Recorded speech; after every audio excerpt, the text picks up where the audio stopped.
The Browns were down by 3 with less than 5 minutes left in the fourth quarter when my daughter-in-law ripped the remote out of my hand. "Go back to your room, old man," she said without even looking at me. "This is our living room now." For a second, I honestly thought I'd heard her wrong. The game disappeared from the screen. Some home renovation show popped up instead. A smiling couple was arguing about kitchen cabinets. I just sat there. The remote was still warm from my hand. The worst part wasn't what she said. It was that my son heard every word.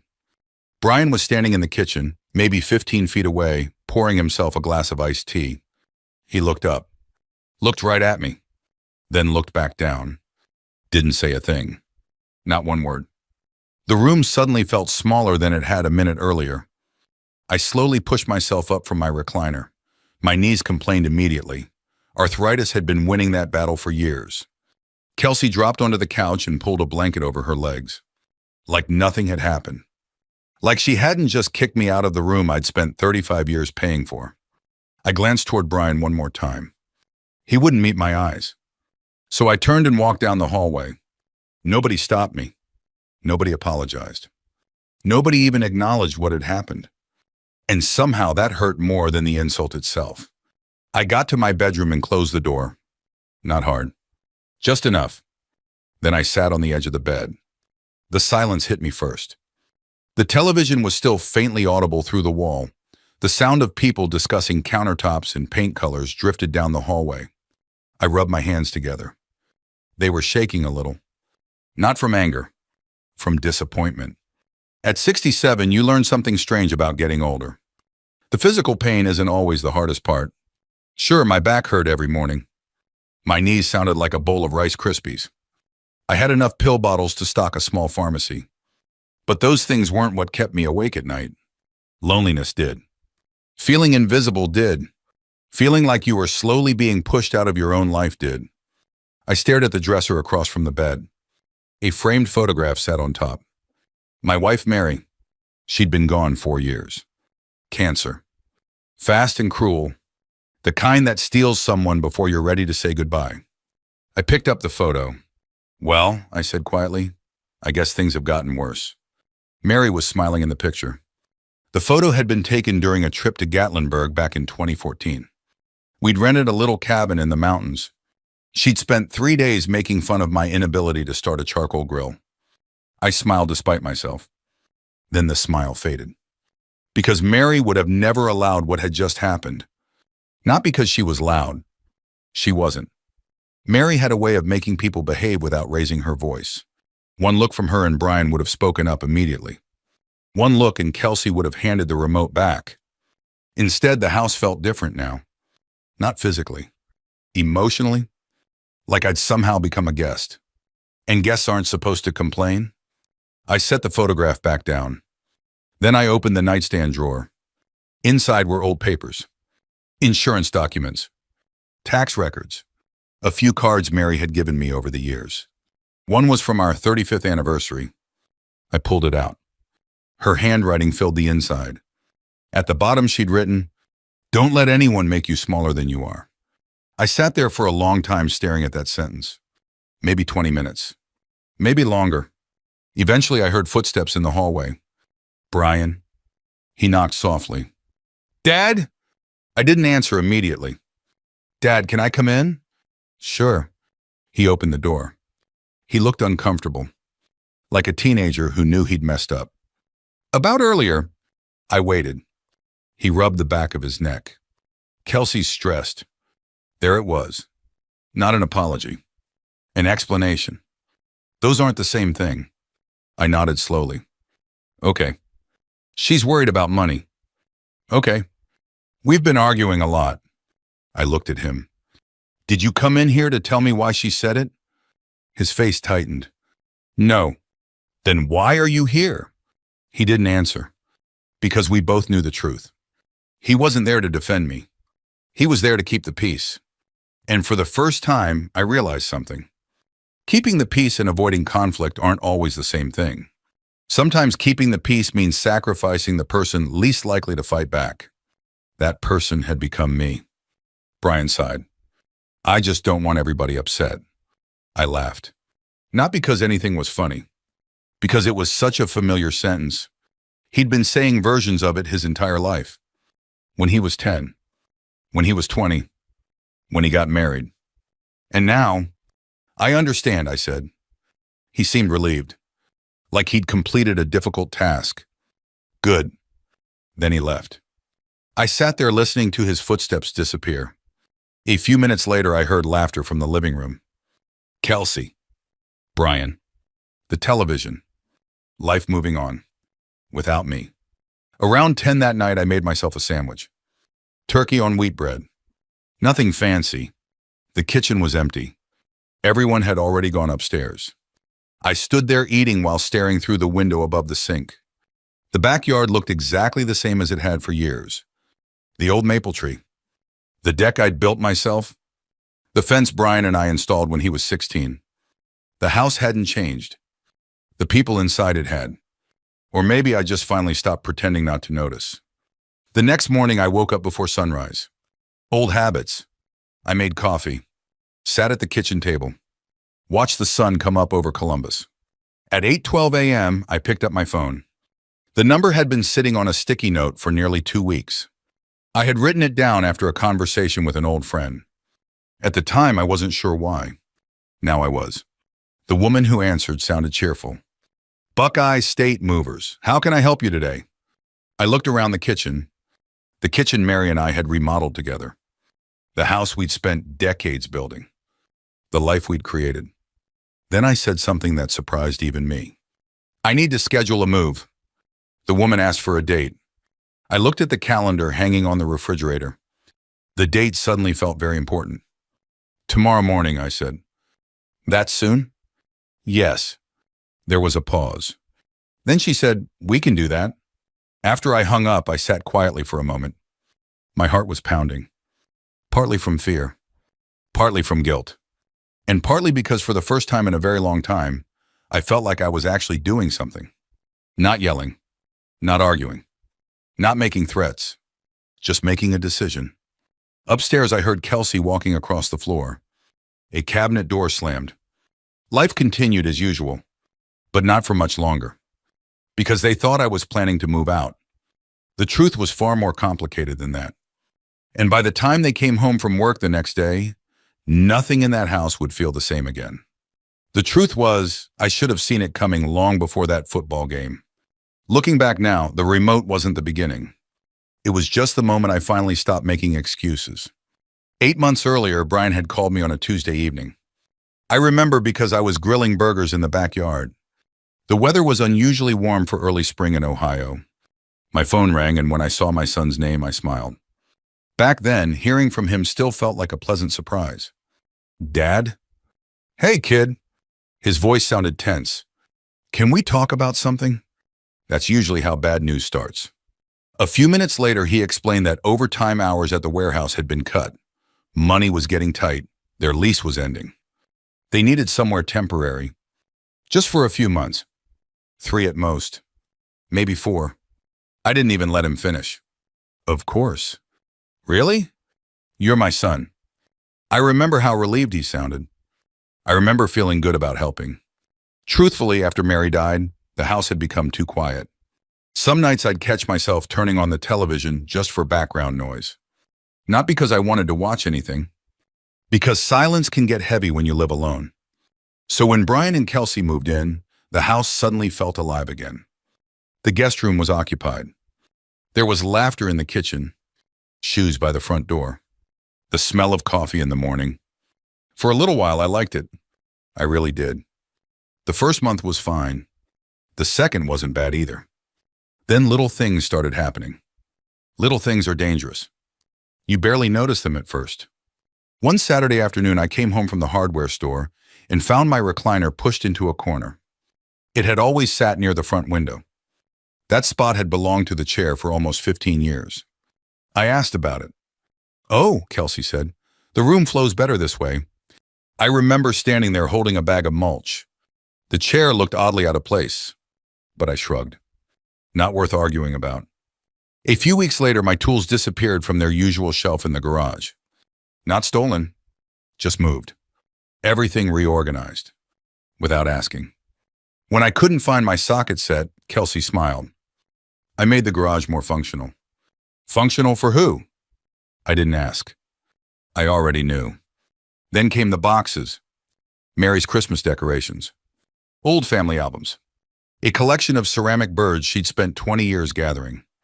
One day I found them stacked in the basement, neatly labeled, stored away.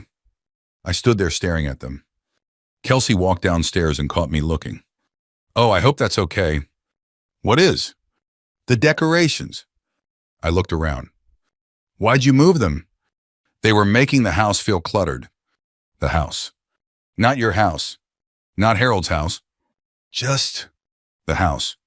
Funny how a single word can tell you everything. I nodded and let it go. Again. That's what I kept doing. Letting things go. Because conflict takes energy. And at 67, energy becomes valuable.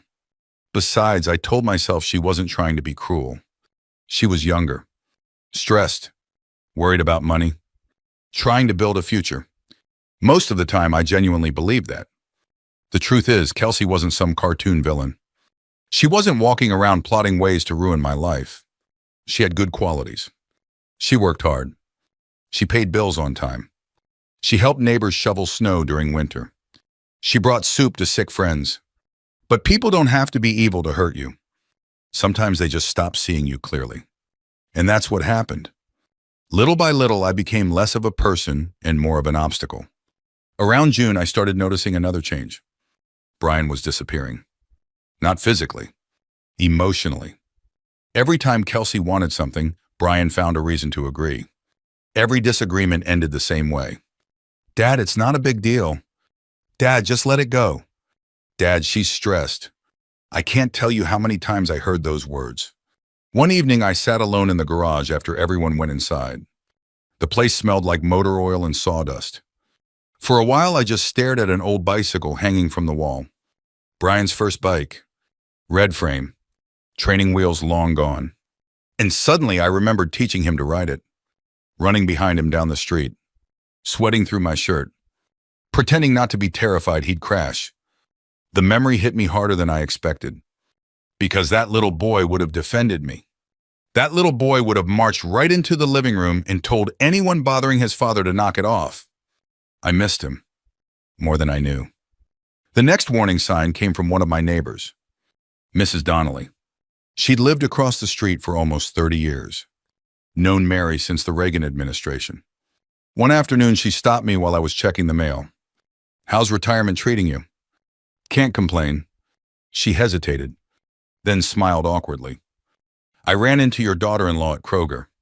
Yeah? She mentioned you were living with them now. I blinked. What? Mrs. Donnelly immediately looked uncomfortable. Oh, maybe I misunderstood. But she hadn't. I knew she hadn't. Because 2 days later, I heard Kelsey saying something similar on the phone. I wasn't eavesdropping. She was standing in the kitchen. I was walking past. That's all. Yeah, we're helping him out for now. Helping him out. I nearly laughed. The mortgage had been paid off before she graduated high school.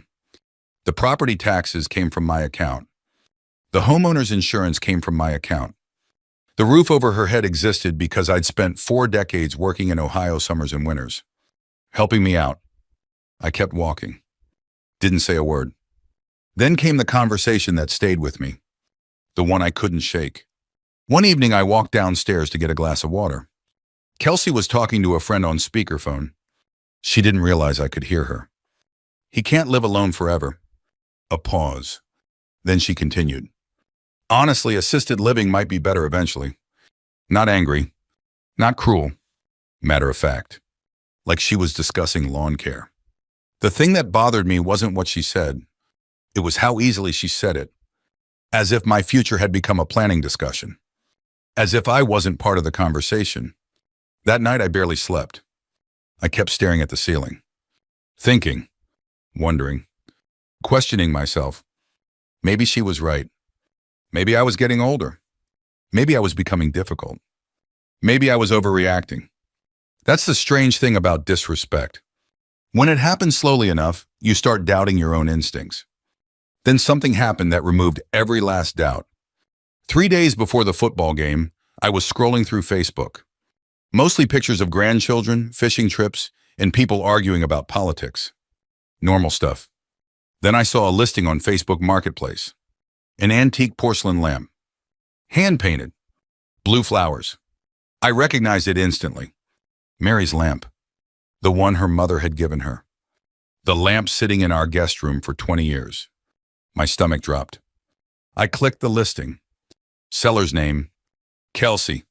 I sat there staring at the screen. Then I found another item. And another. A decorative mirror. An antique sewing box. A vintage side table. All Mary's. All listed for sale. Without anyone asking me. Without anyone telling me. Without permission. For the first time, I wasn't hurt. I was angry. And that anger stayed with me all the way to the following Sunday. The football game. The remote. The living room. The moment everything changed. Because by then, I had already started wondering whether the house still felt like home. What happened next would answer that question completely. The morning after the football game, I wasn't acting on impulse. That's probably the biggest misconception people have when they hear this story. They imagine an angry old man making a rash decision. That wasn't me. The truth is, by the time I called Buckeye State Movers, I'd spent weeks thinking about what was happening inside my own house. And for the first time in my life, I was finally preparing instead of reacting. The movers arrived at 9:30 sharp. 3 guys. Blue shirts. White truck. One of them looked young enough to be my grandson. The crew leader introduced himself as Mike. Nice guy. Firm handshake. Professional. You Harold? That's me. He glanced toward the house. What are we moving today? I looked at the front porch for a second. Then at the truck. My life. He laughed. I didn't. A second later, he realized I wasn't joking. The smile faded. Well, he said gently, let's take good care of it. I appreciated that. By then, Brian and Kelsey had already left for work. The house was quiet, the way it used to be before they moved in. Only now it felt different, like the quiet was waiting for something. The movers started with the easy stuff. Boxes, photographs, personal records, the contents of my home office. I carried what I could. Not much. My back wasn't what it used to be. Neither were my shoulders. Every trip up and down the stairs reminded me of that. At one point, Mike caught me trying to move a heavy box. He took it from me immediately. I got it. I can still lift things. I'm sure you can. He smiled. But today you're paying me. Fair enough. Around 10:30, they reached the living room. My recliner sat near the front window. Not where it belonged originally, but close enough. I'd spent thousands of hours in that chair. Football games, Christmas mornings, conversations with Mary, late-night movies, recovery after knee surgery. The thing practically knew my life story. Mike pointed at it. Taking this? Absolutely. The younger mover grinned. Looks comfortable? It better be. As they carried it out, I felt something unexpected. Relief. Not sadness. Not anger. Relief. Like I was finally rescuing pieces of myself. The next item was harder. Much harder. Mary's cedar chest. The movers found it at the foot of our old bed. The same place it had sat for decades. Inside were things that probably meant nothing to anyone else. Old letters. Family photographs. Birthday cards. Ticket stubs.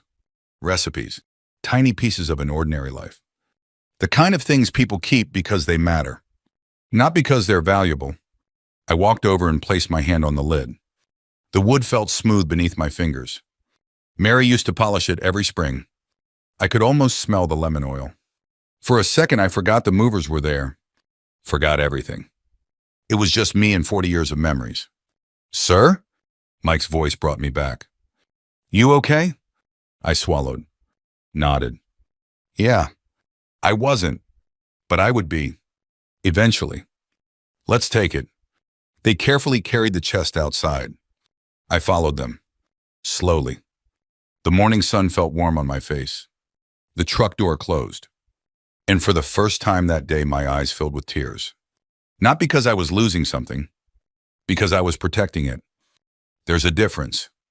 Most people don't understand that until later in life. Around noon, I sat on the porch steps eating a sandwich from Subway. Turkey. No mayo. Doctor's orders. The movers were loading the garage. Tools. Storage cabinets. My workbench. The old one Brian and I built together 20 years earlier. I watched them dismantle it piece by piece. That part hurt. Not because of the wood. Because of the memory attached to it. I remembered Brian at 17. Hammer in hand. Missing nails. Laughing every time he messed up. Back then, he still wanted to spend time with me. Funny how life works. The phone rang. Attorney Martha Green. I answered immediately. Hello? How's the move going? Expensive. She laughed. That's moving for you. Martha had been handling legal matters for me since Mary's illness. Smart woman. Straight shooter. The kind of attorney who spoke plain English. Not legal jargon. What did you find out? I asked. There was a brief pause. Then her voice became more serious. I spoke with a contractor this morning. My stomach tightened. And? He remembered meeting Kelsey. I sat up straighter. When? About 3 weeks ago. 3 weeks. Before the football game. Before the remote. Before everything. What was the meeting about? Another pause. Then Martha answered. Home renovation plans. I stared across the yard. At the maple tree. At the fence. At the deck. Everything suddenly felt very still. What kind of renovation? The contractor says she wanted estimates. Estimates for what? My grip tightened on the phone. Martha sighed. Converting your bedroom. I didn't speak. For several seconds I couldn't. Into what? A nursery. The words hit harder than I expected. Not because of the room itself, because of what it meant. My bedroom wasn't empty. I wasn't dead. I wasn't in assisted living. I wasn't gone. But she'd already started planning for a version of the house that didn't include me. The contractor apparently assumed everyone was on the same page. He thought she was discussing future possibilities. Maybe she was. Maybe she wasn't. Either way, the message was clear. She saw herself living there. Long term. Permanently. Martha continued. Harold? I'm here. You okay? I looked toward the house. Toward the bedroom window. The room Mary and I shared for nearly 40 years. The room where we'd stayed up talking after Brian was born. The room where she held my hand during chemotherapy. The room where she took her last breath. And someone was already measuring it for new paint colors. No, I said honestly. I'm not okay. Neither of us spoke for a moment. Then Martha said something important. Harold, yeah? You aren't overreacting. I closed my eyes. Because part of me had still been wondering. Part of me still wanted to believe I was imagining things. That maybe age was making me sensitive. Maybe loneliness was clouding my judgment. Maybe I was being unfair. Martha ended that uncertainty with one sentence. They've already started planning a future that doesn't include you. The movers finished around 3 o'clock. The truck was nearly full. My belongings would spend a few days in storage before moving to a furnished rental Martha had helped me locate. Not forever. Just long enough. I took one final walk through the house. The rooms looked different. Lighter. Barer. Almost unfamiliar. The walls where family photographs once hung showed pale rectangles. The living room felt hollow. The bedroom echoed slightly. For the first time, I understood something. The movers hadn't emptied the house. They'd exposed it. Exposed what belonged to me. And what didn't. As I locked the front door behind me, my phone buzzed. A text from Brian. Just 3 words. Everything okay? I stared at the screen, then slipped the phone back into my pocket without answering. Because in a few hours, he'd discover that nothing was okay, and neither would the house he thought would always be waiting for him. I was sitting at Ray Alvarez's kitchen table when Brian and Kelsey came home. I know the exact time because I looked at the clock when my phone started vibrating. 5:43 p.m. Ray had just set a bowl of chili in front of me. Nothing fancy. Ground beef, beans, onions, and cornbread on the side. The kind of meal that fixes more problems than people realize. You gonna eat that? Ray asked. I was staring at my phone. Brian calling. Then again. Then again. I turned the screen over. Nope. Ray nodded. Good. We'd been friends for almost 30 years. Long enough that neither of us wasted words. The phone rang again. Then again. Then again. Finally, Ray chuckled. Looks like somebody got home. I couldn't help smiling. A little. Not much. Because despite everything, my stomach was tied in knots. That's the thing nobody tells you about standing up for yourself. It doesn't always feel powerful. Sometimes it feels awful. Sometimes you sit at a friend's kitchen table, wondering whether you've just destroyed your relationship with your own child. I picked up my spoon. The chili smelled good, but I wasn't hungry anymore. The phone kept buzzing. By 6 o'clock, there were 11 missed calls. By 6:30, there were 17. When the voicemail notification arrived, I finally listened. Dad? Brian sounded confused, not angry. Confused. What's going on? A pause. Dad, call me. Another pause. Where are all your things? I deleted the message. Not because I didn't care, because there was nothing to say yet. A few minutes later, another voicemail arrived. This time, Kelsey. Her voice was sharper, more emotional. Harold, where did everything go? I noticed she didn't call me Dad. Not that she ever really had. Please call us. Then she hung up. By 7 o'clock, the count had reached 23 missed calls. 23. Funny. For months, I'd been living under the same roof as them and barely getting a conversation. Now suddenly everyone wanted to talk. Ray pushed a basket of cornbread toward me. Eat. I'm trying. No, you're worrying. I laughed despite myself. You always were a terrible listener. You always were a terrible liar. That made me laugh harder. For the first time all day, the tension eased a little. Then my phone rang again. Brian. I finally answered. Hello. The silence on the other end lasted nearly 3 seconds. Dad? Yeah. Where are you? With Ray. Another pause. Then, what happened? I leaned back in the chair. The kitchen smelled like chili and coffee. The sun was beginning to set outside. What do you mean? All your stuff is gone. I know. Dad. His voice cracked slightly. What is this? I looked at Ray. He pretended not to listen. Poorly. I moved my belongings. Why? The question surprised me. Not because he asked it, because he genuinely sounded confused. As if the answer wasn't obvious. As if Sunday never happened. As if the previous 8 months had never happened. I spoke carefully. Brian. Yeah? Do you remember the football game? Silence. Long silence. Then, Dad, do you remember it? Yes. Good. That was all I said. Because it was enough. Another long pause followed. Then he quietly said, I should have said something. The honesty caught me off guard. Not because he admitted it, because it was the first honest thing I'd heard from him in a long time. I closed my eyes. Part of me wanted to forgive him immediately. Part of me wanted to tell him everything was okay. Part of me wanted my son back. But wanting something doesn't make it true. We'll talk later. Then I hung up. The phone stayed quiet for almost 20 minutes. Then another call came. Not Brian. Not Kelsey. Mrs. Donnelly. I answered. Hello? Her voice sounded amused. Well, what?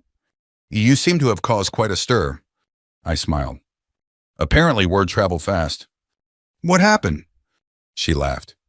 Oh, your daughter-in-law posted online. I rubbed my forehead. Of course she did.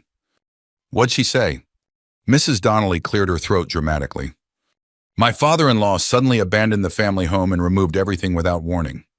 I couldn't help laughing. Even Ray looked interested now. That's one version. Apparently. What happened next? Now Mrs. Donnelly laughed for real. The comments happened. That got my attention. Comments? Harold, half this neighborhood remembers you building that house. I leaned back. What did people say? She began reading. One neighbor reminded everyone that I'd lived there since the late 80s. Another posted photos from a block party 10 years earlier. Someone else shared pictures of me rebuilding the deck after a storm. The more people commented, the worse Kelsey's story looked. Nobody was attacking her. That wasn't the interesting part. The interesting part was that everyone already knew the truth. You can't rewrite 35 years of history with one Facebook post. Mrs. Donnelly eventually sighed. People remember, Harold. What do you mean? The work, the house, Mary. I looked down at the table. Her name still hit me the same way every time. You and Mary were part of this neighborhood long before any of this. For a second, I couldn't speak. Because she was right. Some things matter more than ownership papers. Reputation. History. The people who watched your life unfold. Those things stay. After we hung up, Ray poured us both coffee. The old-fashioned kind. Strong enough to wake the dead. We sat quietly for a while. Then he asked, "You okay?" I considered lying. Didn't. No. He nodded. Good. I laughed. Good?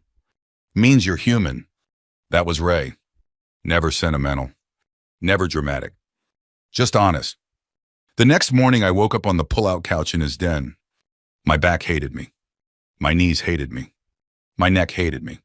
Getting older is basically a competition between body parts to see which one complains first. I shuffled toward the kitchen. Coffee was already brewing. Ray had been awake for an hour. Retired men treat mornings like a competitive sport. I was pouring my first cup when my phone buzzed. Voicemail. Brian again. This one sounded different. Not confused. Not defensive. Scared. Dad. A long pause. Then, I think I made a terrible mistake. I listened carefully. His breathing sounded uneven, like he'd been pacing. Kelsey met with a contractor. I froze. What? The voicemail continued. There are emails. Another pause. Then, Dad, I didn't know. I stared at the phone. Very slowly, I sat down. The kitchen suddenly felt quiet, because now Brian had seen it too. The thing I'd been seeing for months. The future being planned without me. And for the first time, he couldn't pretend it wasn't happening. I replayed the message. Then again. Ray looked over. Bad news? I shook my head. No? He raised an eyebrow. Sounds like bad news. I took another sip of coffee, then looked out the window. The sun was rising over Grove City, bright and clear. For the first time in a long while, I felt something shift. Not victory, not revenge, something else. The truth. And once people finally start seeing the truth, everything changes. 2 days later, I agreed to meet them. Not because I was ready, because avoiding the conversation forever wasn't a solution. Brian had called several more times. Each message sounded different from the one before. Less defensive, more honest. Kelsey, on the other hand, had gone completely silent. That worried me. People usually get quiet when they're either thinking or losing control of the story. The meeting happened at Mrs. Donnelly's house on a Thursday evening. That part was intentional. I didn't want lawyers' offices. I didn't want restaurants. And I definitely didn't want my house. Mrs. Donnelly's place felt neutral. Safe. Mary had spent countless afternoons there drinking coffee and gossiping about people who deserved it. If there was any place where difficult conversations could happen without turning into a circus, it was there. The gathering was small. Just 7 people. Mrs. Donnelly, her husband Frank, my attorney Martha, Brian, Kelsey, me, and Ray, mostly because he refused to let me walk into the situation alone. I'll sit quietly, he'd promised. That promise lasted maybe 15 minutes. We were all seated in the living room when Martha opened a folder. Nobody looked comfortable, especially Brian. He looked exhausted, like he hadn't slept much. Kelsey looked different too. Not angry, not confident, nervous. For the first time since she'd moved into my house, she looked unsure of herself. Mrs. Donnelly broke the silence. Would anyone like coffee before we start? Nobody answered. Wonderful, she said. We're already off to a great start. Even Martha smiled. The tension eased slightly. Then Martha got straight to the point. Harold asked me to review a few concerns regarding the house. Kelsey crossed her arms. Brian stared at the floor. Martha continued. The issue isn't ownership. She tapped the folder. That's very clear. No argument there. The deed was in my name. The taxes were in my name. The insurance was in my name. That wasn't the problem. The problem was everything else. Martha pulled out several documents. Emails. Contractor estimates. Notes from consultations. Nothing illegal. Nothing criminal. But enough to paint a picture. A very uncomfortable picture. One contractor had prepared a rough design for converting my bedroom. Another had discussed removing built-in shelving from my office. A third had been asked about expanding the master suite. The common theme was obvious. Every plan assumed I would no longer be living there. The room went quiet. Kelsey stared at the paperwork. Brian looked physically sick. Finally, he turned toward her. You really did this? His voice sounded small. She didn't answer immediately. Then, Brian, no. He shook his head. You told me those were just ideas. They were. You never said they involved Dad's room. The conversation was moving exactly where it needed to go. Not toward shouting. Toward honesty. Kelsey looked at me for the first time that evening. Then she looked away. I noticed something then. For months, I'd viewed her as the person who caused all of this. Maybe she had. Partly. But sitting there now, she looked less like a villain and more like someone who had lost perspective. That doesn't excuse anything. It just makes it human. Eventually, Martha closed the folder. I think the documents speak for themselves. Nobody disagreed. The silence lingered. Then Kelsey surprised everyone, especially me. She started crying. Not dramatically. Not the kind of crying people do when they're trying to manipulate a room. Real crying. Quiet. Embarrassed. Frustrated. I was scared. Nobody spoke. So she continued. We were barely making rent. She wiped her eyes. I kept thinking about what would happen if Brian lost more hours. Another pause. I kept thinking about never owning anything. For the first time, I understood something important. Her behavior hadn't started with greed. It had started with fear. Fear simply grew into something uglier. I wasn't trying to hurt you, she said. I looked at her. Then what were you trying to do? That question seemed to hit harder than any accusation, because she couldn't answer immediately. Finally, she whispered, I don't know. And I believed her. Not completely, but enough. Mrs. Donnelly leaned forward. Kelsey. The younger woman looked up. Do you know why Mary loved Harold? The question came out of nowhere. Kelsey blinked. No. Mrs. Donnelly smiled sadly. Because he spent his whole life taking care of other people. The room became very still. He took care of Mary. She pointed toward Brian. He took care of that boy. Then she pointed toward me. The problem is that people who spend their lives taking care of everyone else eventually get treated like they'll never stop. Nobody interrupted. Nobody needed to. The truth was sitting in the room with us. Then came the moment I'd been carrying around for days.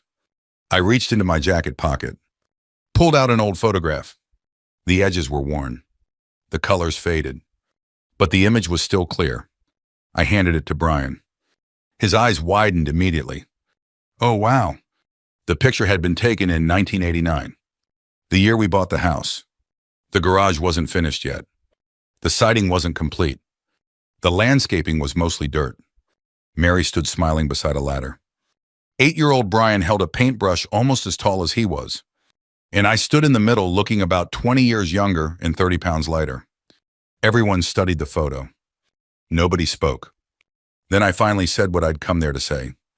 You know what scared me most? Brian looked up. I tapped the photograph. It wasn't losing the house. The words came slowly, steadily. It was losing my son. Brian lowered his eyes. I could see the impact immediately, because deep down he already knew. For months he'd been avoiding conflict, trying to keep everyone happy, trying to stay neutral.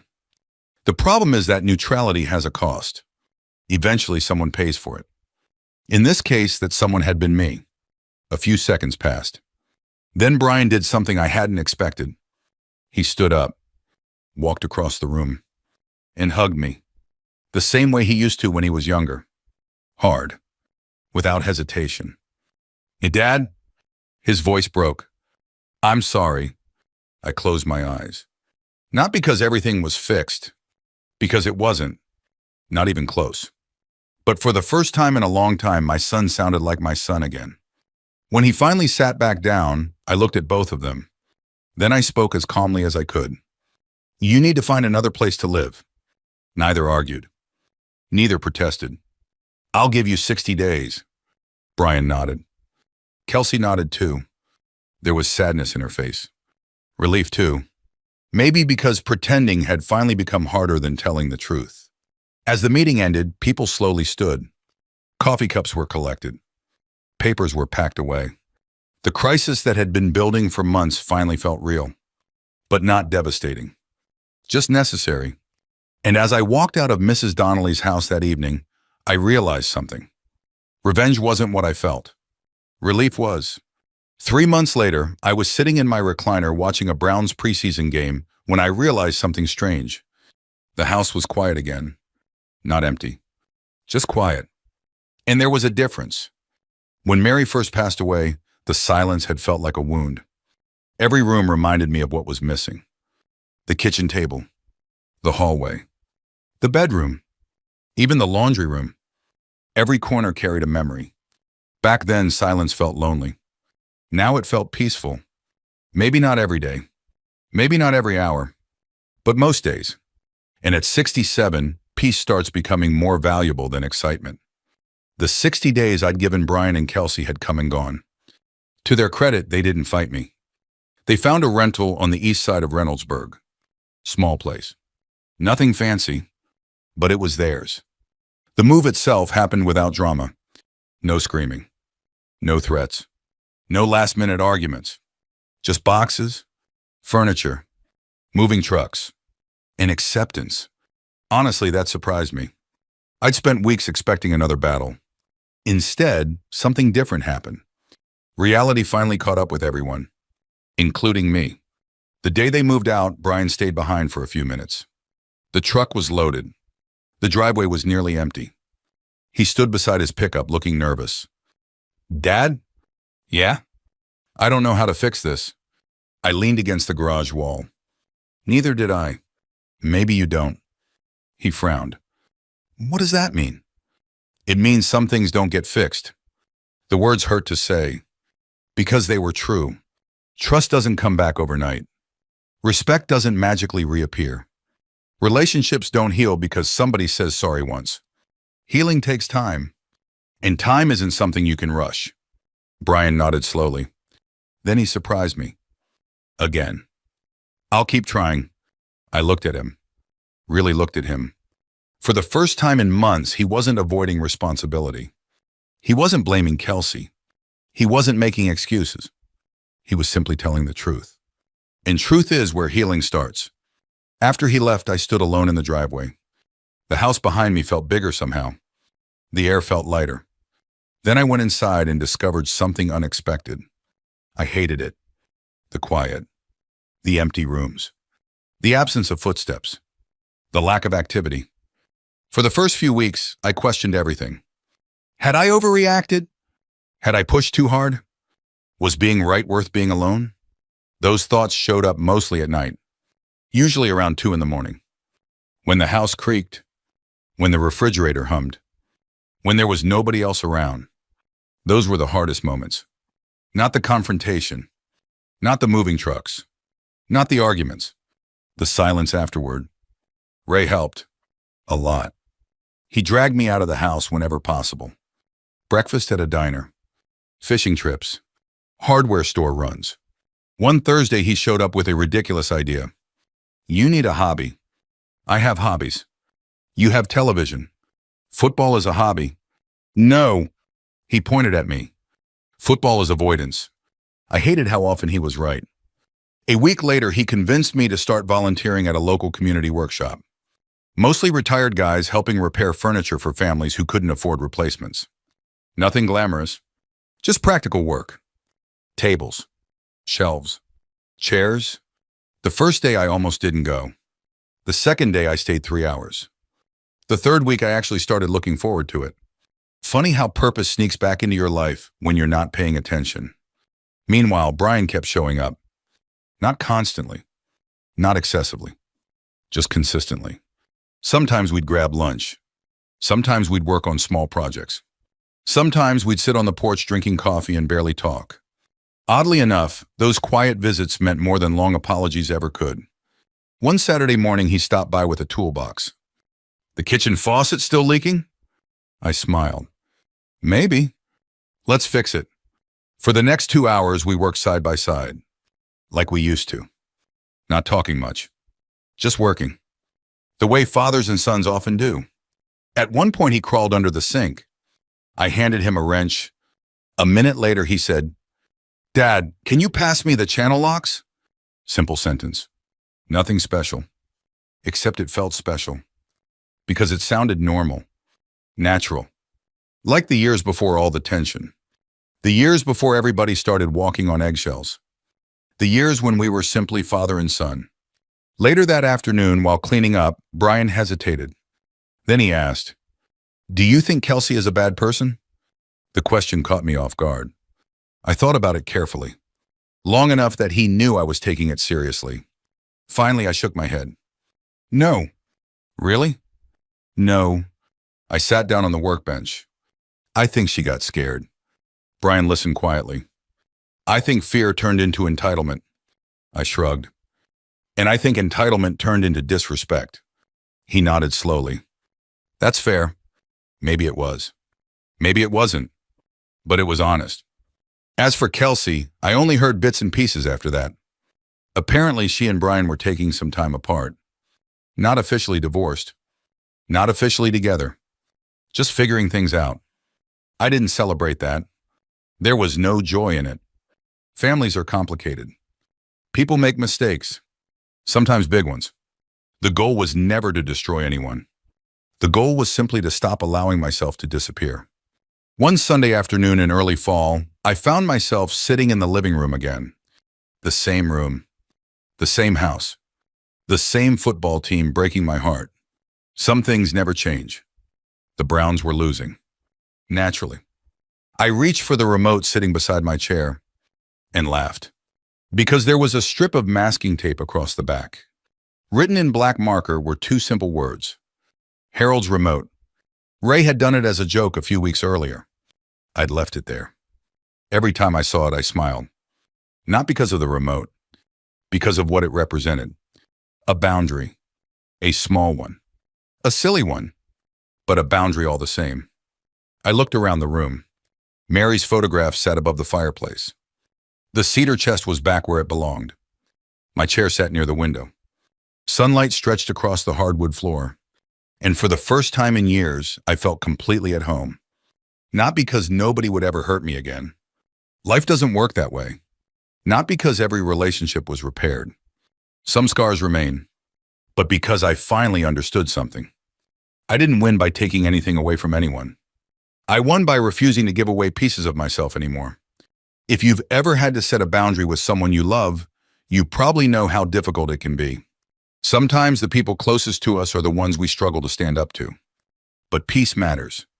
Respect matters. And no matter how old we get, those things are still worth protecting.